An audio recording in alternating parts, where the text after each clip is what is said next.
சங்கீதம் 46 10 11 வசனத்தில் சங்கீதக்காரன் இவ்விதமாக தன்னுடைய அனுபவத்திலே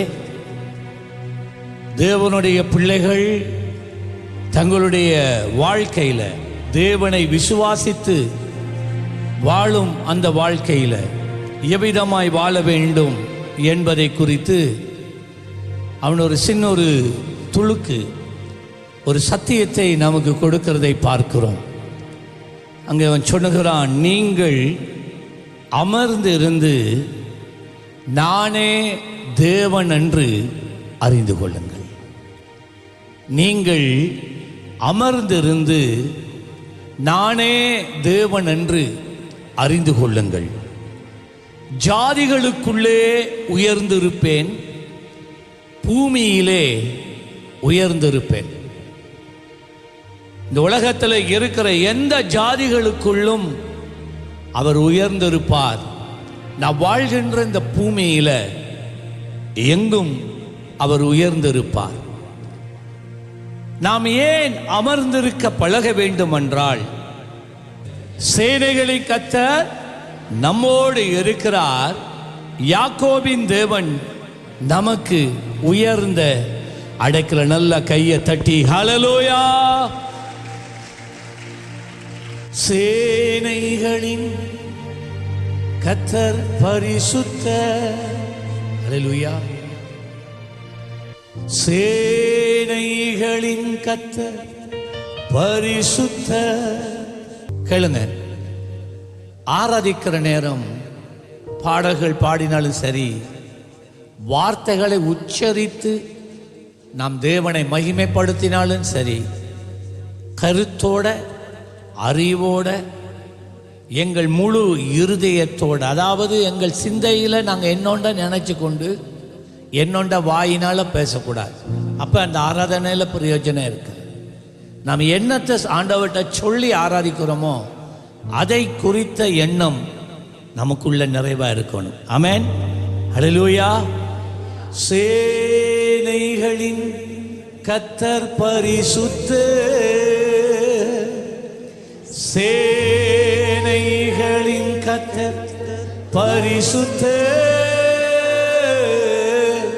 சேனைகளின் கர்த்தர் பரிசுத்தர்.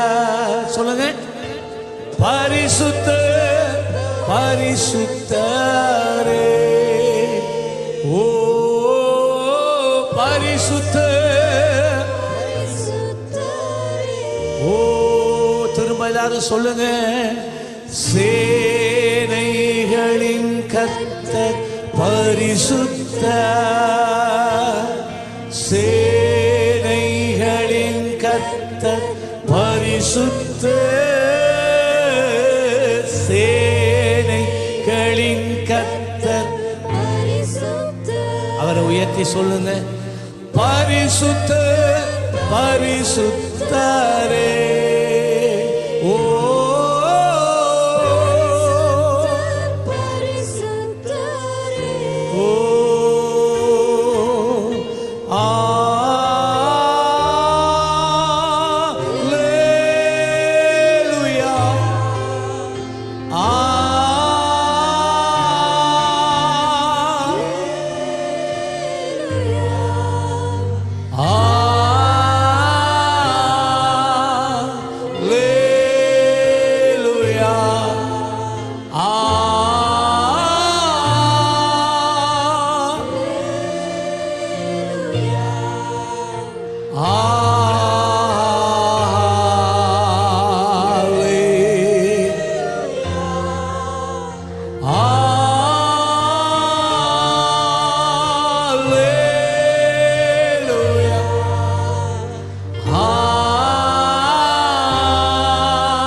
சொல்லுங்க, சேனைகளின் கர்த்தர் பரிசுத்தர்.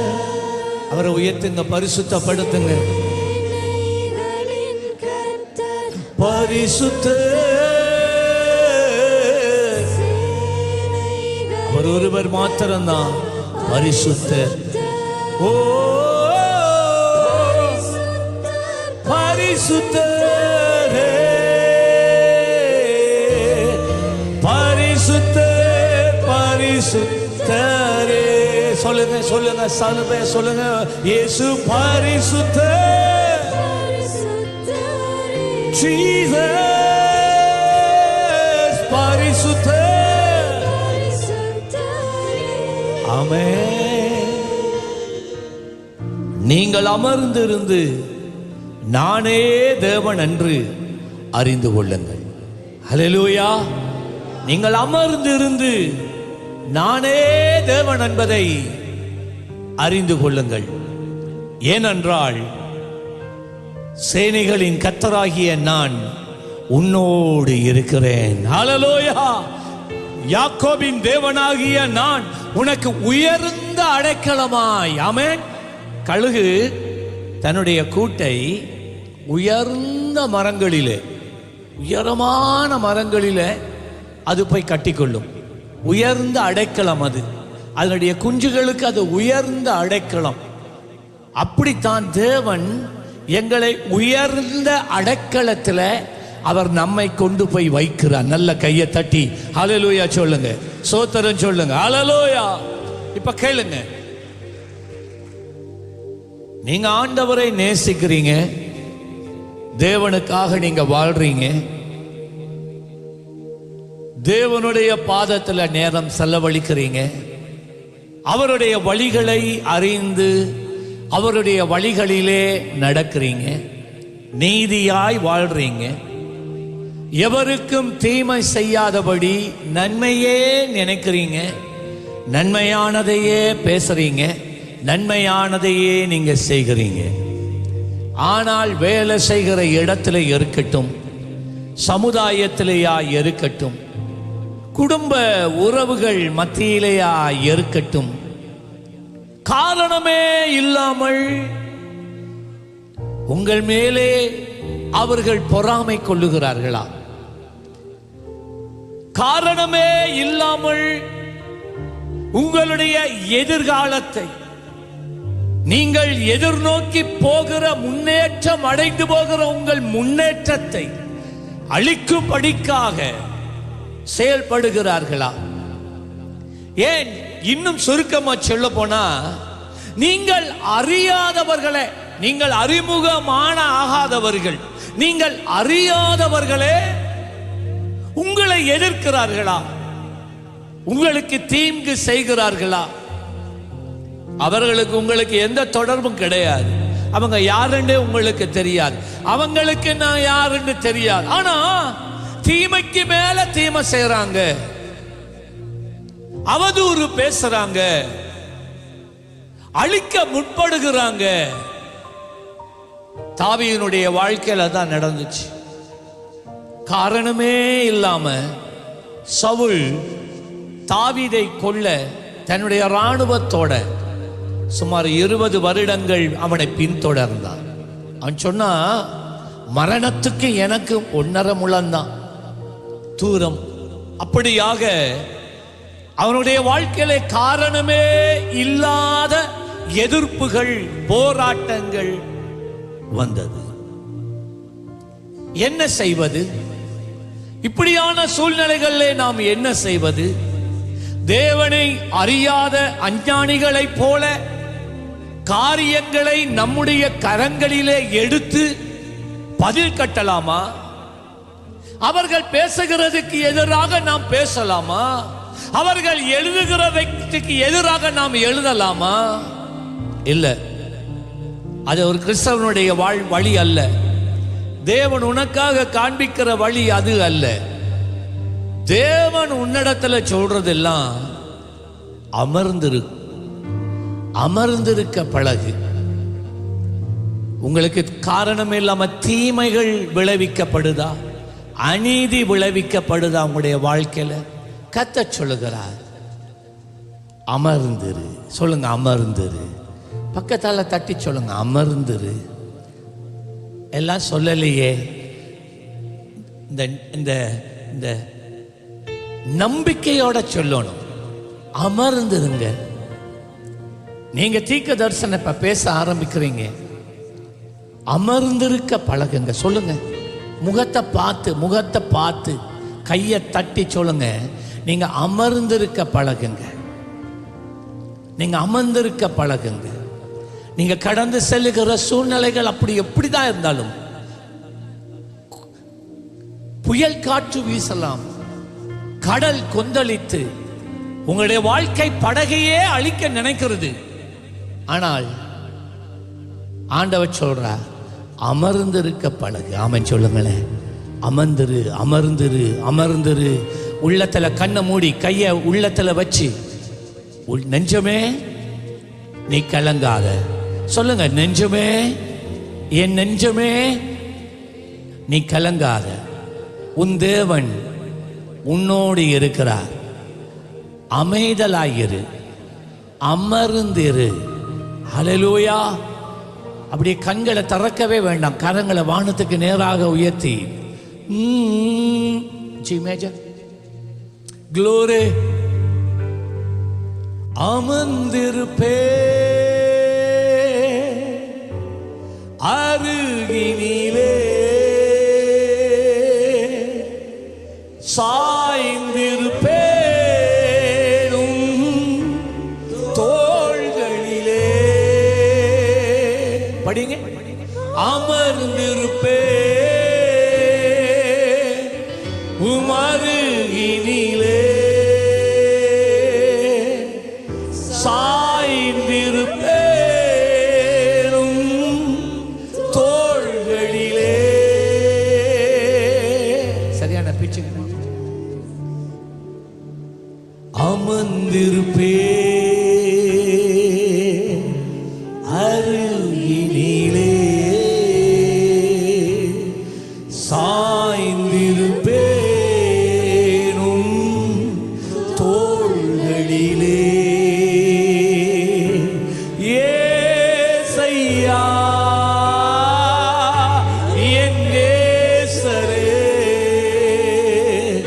அன்பு கூர்ந்தீரோ. இயேசுவே, ஏசையா என் நேசரே, அன்பு கூர்ந்தீரோ. சத்தத்தை உயர்த்தி சொல்லுங்க, நேசிக்கிறேன்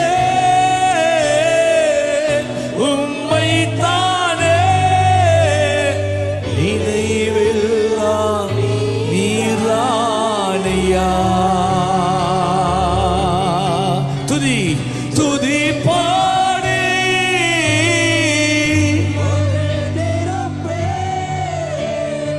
உயிருள்ள நாளெல்லாம், ஓ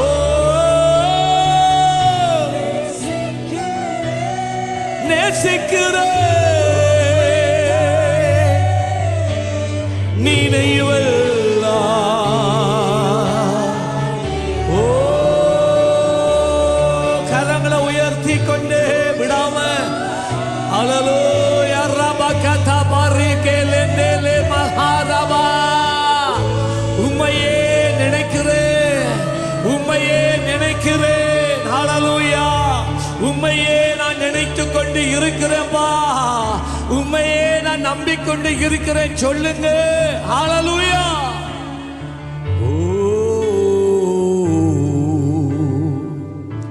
சில நேரங்கள்ல மனிதர்கள்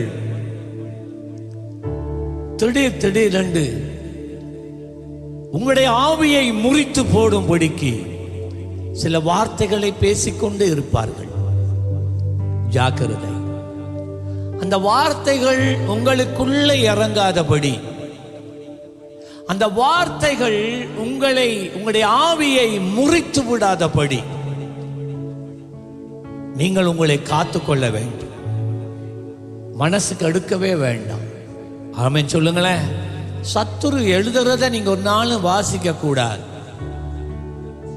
பார்க்க கூடாது, கேட்க கூடாது. ஏனென்றால் அவன் வார்த்தைகளுக்கூடாக உன் வாழ்க்கையை முறிக்கிறதுக்கு பார்க்கிறான். ஏன்? அவனுக்கு தெரியும் நீ சாதாரணமானவன் அல்ல. உனக்குள்ள வல்லமை இருக்கு, உனக்குள்ள அபிஷேகம் இருக்கு, உனக்குள்ள விசுவாசம் இருக்கு. நீ கர்த்தருக்காக எழுந்து நிற்கிறதே கர்த்தர் பார்க்கிறார். கர்த்தர் உன்னை கொண்டு செய்ய போகிற காரியங்களை ஒருவேளை நீ அறியாதிருந்தாலும் சாத்தான் அறிந்திருக்கிறான். ஆகவே நீ அவனுக்கு ஒரு சவால். ஆகவே எழும்பாதபடி உன்னை முடக்கும்படி அவன் பல விதங்களில் பேசுவான். அவனுடைய பொய்யை நம்பாத. ஆமென். கர்த்தர் சொல்றதெல்லாம் இதுதான். பேசுறவன் பேசட்டும், தீமையா எழுதுகிறவன் எழுதட்டும், தீமை செய்கிறவன் செய்யட்டும். ஆனால் நீயோ என்ன செய்? அமர்ந்திருந்து நானே தேவன் என்று எல்லாரும் சொல்லலையே. ஆனா ஆண்டவர் என்ன சொல்றார்? நான் என்ன செய்யணுமா? நானோ அமர்ந்திருந்து கர்த்தரே தேவன் என்று என்ன செய்யணுமா? அறிய வேண்டும். கர்த்தரை அறிய வேண்டும். யாக்கோபினுடைய வாழ்க்கையில அவனுடைய மாமனார் காரணமே இல்லாம யாக்கோபின் மேல பொறாமை கொள்ள ஆரம்பித்தான்.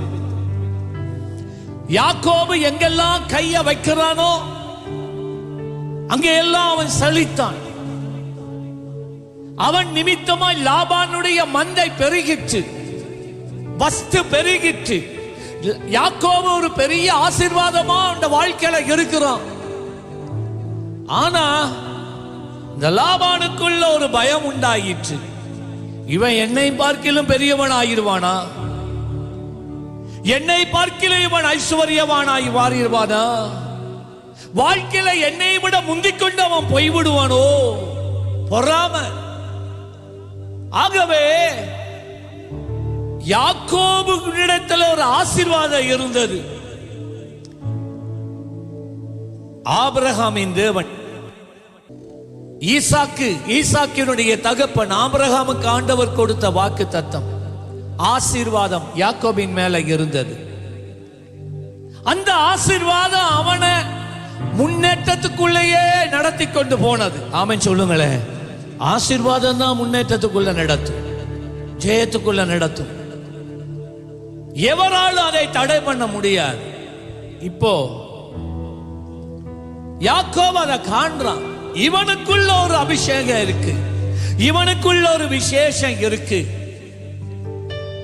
பல விதங்களில் யாக்கோபுட வாழ்க்கையை லாபான் நெருக்க ஆரம்பித்தான். அவனுடைய ஆவியை முறிக்க அவன் ஆரம்பித்தான். வேதம் சொல்லுகிறது, ஆதியாகமம் 31:7 யாக்கோபு சொல்றான், உன் தகப்பன் லாபான் என்னை வஞ்சித்து என் சம்பளத்தை 10 முறை மாற்றினான். 10 முறை மாற்றினான் சம்பளத்தை. இப்ப எடுக்கிற சம்பளத்தை பார்க்கிலும் கொஞ்சம் கூடுதலா தான் மாற்றுவோம். ஆனா லாபா என்ன செய்தான்டா? யாக்கோவினுடைய வாழ்க்கையில சம்பளத்தை குறைச்சு குறைச்சு குறைச்சு குறைச்சு கொண்டு வந்தான். வரப்பிரசாதங்களை குறைத்து குறைத்து குறைத்து 10 தடவை இவன் முன்னுக்கு போறானே, இவனை தரித்திரனா வச்சு கொள்ள வேண்டும், இவனுடைய முன்னேற்றத்தை தடுக்க வேண்டும் என்று அவன் செயல்பட்டான். உனக்கு நண்பனாய் இருக்கிறவன் கூட, சில நேரம் உன்னோட அன்பாய் பழகிறவன் கூட, உன்னோட நல்லா பேசுகிறவன் கூட உன் மேல பொறாம கொண்டு நீ அறியாத படிக்கு உன்னை முன்னேற்றத்தை தடுக்க உனக்கு விரோதமா செயல்பட்டு கொண்டு இருக்கலாம். யாக்கோபுக்கு அதுதான் நடந்தது. இன்னொரு சந்தர்ப்பத்தில் இனிமேலும் என்னால தாங்க முடியாது, கர்த்தர் சொன்னார், யாக்கோபு சொன்னார், லாபானை விட்டு வெளியே வா, பெத்தேலுக்கு போ என்று சொன்னார். தன் மனைவி பிள்ளைகளோட எல்லாம் சம்பத்தத்தோடு அவன் திரும்ப வந்தான். இதை கேள்விப்பட்ட லாபான் அவனை பின்தொடர்ந்து வாரா. எதுக்கு தெரியுமா? இப்ப யாக்கோபு ஒரு அடியாவே நான் முடிக்க போகிறேன், அவனை கொலை செய்ய போகிறேன், அவனுடைய சொத்துக்களை எல்லாம் நான் எடுத்துக்கொண்டு நான் என்னிடத்துக்கு கொண்டு போக போகிறேன் என்று வருகிறான். ஆனாலும் அந்த ராத்திரியிலே கர்த்தர் லாபானுக்கு முன்பதாய் வந்து நின்றான். அவன் சொன்னார், ஆதியாகமம் 39:29 அவன் சொன்னான், உங்களுக்கு யாக்கோபே, உனக்கு நான் பொல்லாப்பு செய்ய எனக்கு வல்லமை உண்டு. லேசா நான் அவனை அடிச்சுட்டு போயிடுவேன். நான் என் ஆட்களோட வந்திருக்கிறேன், ஆயுதங்களோட வந்திருக்கிறேன். லேசா உன்னை கொண்டுட்டு உன்னுடைய வஸ்துக்களை எல்லாம் என்னுடையதாய் நான் மாற்றிட்டு போயிருக்க எனக்கு வல்லமை உண்டு. ஆகிலும், ஆமென் சொல்லுங்களேன், ஆகிலும் நல்ல கையை தட்டி ஆகிலும் வந்தா அங்க எல்லாமே மாறுதல் தான். அல்லேலூயா. ஆகிலும் உங்கள் தகப்பனாகிய தேவன், உங்கள் தகப்பனுடைய தேவன், ஈசாக்கு தேவன், நீ யாக்கோபே நன்மையே அன்றி தீமை ஒன்றும் பேசாத படிக்கு எச்சரிக்கையாயிரு என்று ராத்திரி என்னோட சொன்னார் என்று சொன்னார். ஆண்டவர் அந்த ராத்திரியில லாபானை சந்திக்க போனார்.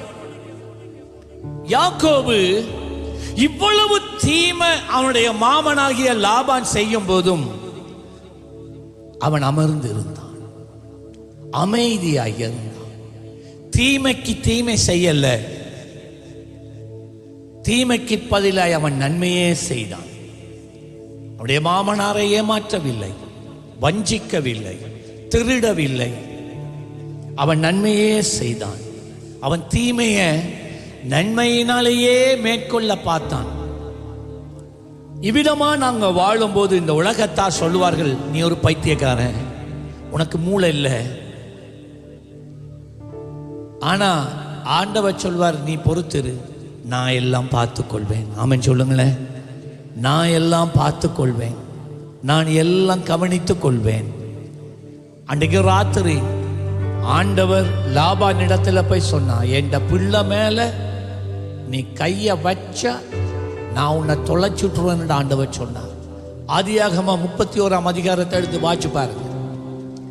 என் பிள்ளை மேல நீ கைய வச்சா அவ்வளவுதான், உன்னை நான் தொலைச்சுட்டுருவேன். பயந்துட்டான், பயந்துட்டான். நீ வேணும்னா அவனை போய் சந்திக்கலாம், ஆனா எந்த தீமையான ஒரு வார்த்தையும் நீ பேசக்கூடாது என்று தேவன் லாபானை எச்சரித்தார். ஆமென் சொல்லுங்களேன். வாழ்க்கையில இவ்விதமான கொந்தளிப்புகள் வரட்டும், எதிர்ப்புகள் வரட்டும், பயங்கரமான சூழ்நிலைகள் வரட்டும், ஆனா நீ செய்ய வேண்டியது ஒன்றுதான், அமர்ந்திருந்து தேவனுடைய பாதத்திலே அமர்ந்திருந்து, நம்பிக்கையோடு அமர்ந்திருந்து, விசுவாசத்தோட அமர்ந்திருந்து கர்த்தரிடத்திலே நீ காத்திருந்தால், யாக்கோபின் தேவன், ஆமென் சொல்லுங்களேன், சேனைகளின் கர்த்தர் நம்மோடு இருக்கிறார். யாக்கோபின் தேவன், இதுதான் அந்த அனுபவம், இதுதான் அந்த அனுபவம்.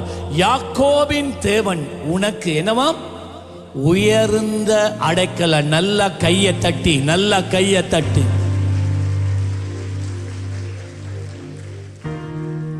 இந்த காலையில நான் இன்றைக்கு தீர்க்க தரிசனமா நான் பேசிக்கொண்டு இருக்கிறேன்.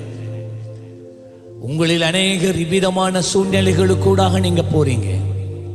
சிலருடைய உள்ளங்கள்ல பயம் மிகவுமா ஆக்கிரமித்து இருக்கிறது. சிலருடைய இருதயம் துடித்து கொண்டு இருக்கிறது, நடுங்கிக் கொண்டு இருக்கிறது. இரவெல்லாம் நித்திரை இல்லை, குழப்பம். இந்த காரியங்களே, சத்துரு பேசின காரியங்களே உன்னுடைய சிந்தையை நிரப்பியிருக்கு. அது உன்னை ஆக்கிரமிக்கிறது. அது உனக்குள்ள இருக்கிற பேலனை உறிஞ்சிக் கொள்ளுகிறது. உன்னுடைய சந்தோஷத்தை அது திருடி விடுகிறது. இன்றைக்கு காலையில கர்த்தர் அதனாலதான் இவ்விடமாய் பேசுகிறார். நீ பயப்படாத, நான் இருக்கிறேன். ஆமென் சொல்லுங்களேன். ஹல்லேலூயா. நீ பயப்படாத, நான் இருக்கிறேன். யாக்கோபுக்கு எப்படி நான் உதவி செய்தேனோ, எப்படி திரைக்கு பின்னால சரியான நேரத்தில் நான் யாக்கோபுக்காக லாபானோட நான் பேசினேனோ, எல்லாத்தையும் இந்த கட்டுப்பாட்டுக்குள்ள கொண்டு வந்து அவனை எச்சரித்தேனோ அதே தேவன் தான் நான் நேற்றும் இன்றும் என்றும் மாறாத தேவனாய் இருக்கிறேன். நீ கைவிடப்படுவதில்லை. ஆமென் சொல்லுங்க. பிரியமானவர்களே, எமது ஆராதனையுடன் இணைந்திருந்தமைக்கு எங்கள் மனமார்ந்த நன்றிகளை தாழ்மையுடன் கூறிக்கொள்ளுகிறோம். இந்த ஆராதனை உங்கள் ஆத்துமாவுக்கு மிகுந்த ஆசீர்வாதமாக இருந்திருக்குமென விசுவாசிக்கிறோம். தொடர்ந்தும் எம்முடன் இணைந்திருங்கள். கர்த்தர் தாமே உங்களை ஆசீர்வதிப்பாராக.